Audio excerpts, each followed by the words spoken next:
Kupitia operation ambayo inafanywa na Chama cha Demokrasia na Maendeleo Chadema,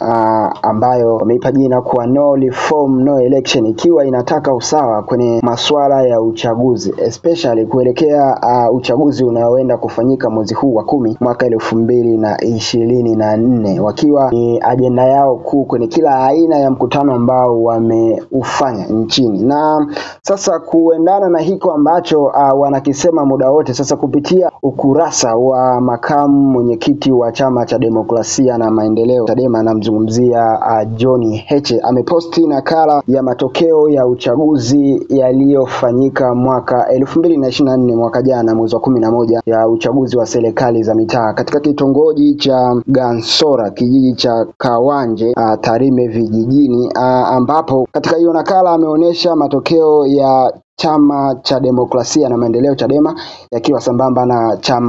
Chama cha Mapinduzi CCM kupitia mgombea wao Paul Moses Busese na mgombea wa Chama cha Demokrasia na Maendeleo alijulikana kwa jina la Magutu Sasi Magutu, ambaye mgombea wa Chama cha Demokrasia na Maendeleo Chadema Magutu Sasi Magutu alipata kura 301 na mgombea wa chama cha CCM Paul Moses Busese alipata kura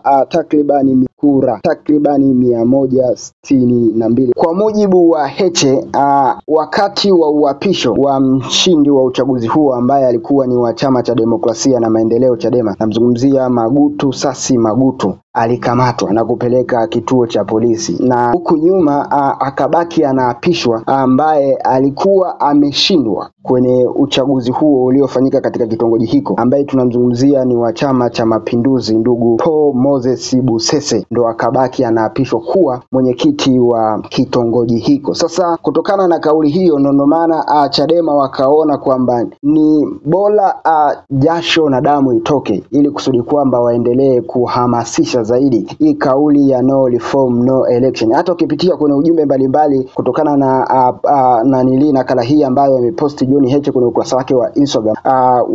wako sambamba na wamesema kwamba wanataka kauli ya No Reform No Election ifanyike haraka iwezekanavyo ili kufikia kwamba uchaguzi unaoenda kufanyika mwezi huu wa 10 basi uwe wa haki na sawa, kuondoa haya makandokando ambayo yamekuwa yanafanyika muda wote katika kila aina ya uchaguzi ambao umekuwa unafanyika. Na hata